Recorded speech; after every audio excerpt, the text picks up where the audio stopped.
காங்கிரஸ் பேர் இயக்கத்தினுடைய தலைவராக இருந்தவர், இன்றைக்கு ஒரு மூத்த தலைவராக இருப்பவர் நம்முடைய அன்பிற்குரிய அண்ணன் குமரி ஆனந்தன் அவர்கள்.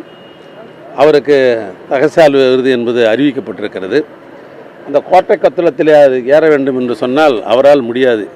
ஏன்னா ஏறத்தாழ 28 படிகள் இருக்கிறது, அந்த படிகளில் முடியாது. ஆனால் மாண்பு முதலமைச்சர் அவர்கள் அவருக்கு தனி கவனம் செலுத்துகின்ற வகையிலே பொதுப்பணித்துறையை அழைத்து அவருக்கு மேலே வருவர்களுக்கு வேண்டிய ஏற்பாடு செய்ய வேண்டும் என்று சொன்னார்கள். இப்பொழுது அதுக்கு வேண்டிய தற்காலிகமான ஒரு லிஃப்ட்டு நாங்கள் ஏற்பாடு பண்ணியிருக்கிறேன். அந்த லிஃப்ட்டும் முறையாக இயங்குகிறதா, தாங்கு சக்தி உள்ளதா என்பதையும் அதையும் நான் பரிசோதனை செய்தேன். அது முதலமைச்சர் அவருடைய எனக்கு இட்ட ஆணையின் அடிப்படையில் தான் அவைகளுடன் நான் முறையாக பார்த்தேன். எனவே அனைவரும் முறையாக இருக்கிறது. நாளைக்கு சிறப்பாக இந்த நிகழ்ச்சி நடைபெறுக்கு அனைத்து ஒத்துழைப்பும் பொதுப்பணித்துறை செய்யும். அந்த பணி தான் மேற்கொண்டிருக்கிறேன். பொதுமக்கள் பார்க்கறதுக்கு உண்டான ஏற்பாடுகள் சிறப்பாக பண்ணிருக்கோம். ஆமாம், பொதுமக்கள் பொதுவாக பார்த்தா நாளைக்கு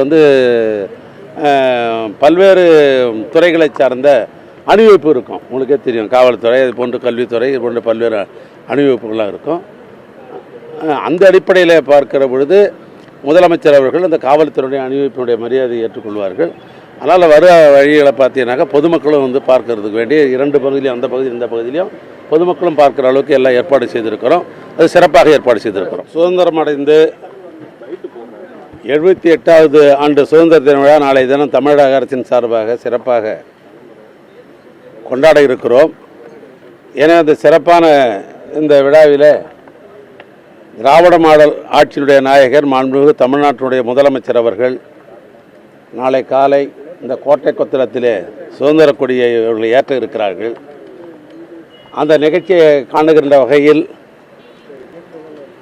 பல்வேறு அரசு சார்ந்த செயலாளர்கள், அமைச்சர் பெருமக்கள், நீதிபதிகள், இப்படி பல்வேறு துறைகளை சார்ந்த அரசு அலுவலர்கள், பல்வேறு அரசியல் கட்சி சார்ந்த அதனுடைய தலைவர் பெருமக்கள், பொதுமக்கள் ஆகியோர்களெல்லாம் அந்த சிறப்பான காட்சியை கண்டுகளிப்பதற்காக பொதுப்பணித்துறையின் சார்பாக இங்கே 3 அரங்கங்கள் அமைக்கப்பட்டிருக்கிறது.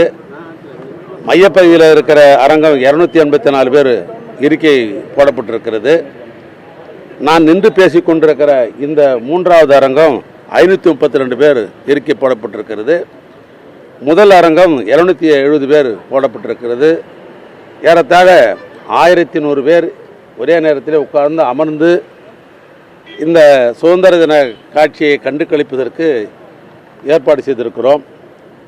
மாண்பு முதலமைச்சர் அவர்கள் நாளைய தினம் சுதந்திர கொடியை ஏற்றி வைத்து தமிழ்நாட்டு மக்களுக்கு உரை நிகழ்த்திருக்கிறார்கள். பொதுவாக முதலமைச்சர் உரை நிகழ்த்துகிறார் என்று சொன்னாலே தமிழ்நாட்டு மக்களுக்கு ஏதாவது ஒரு பலன் கிடைக்கும் என்பது இன்றைக்கு நாடறிந்த உண்மை.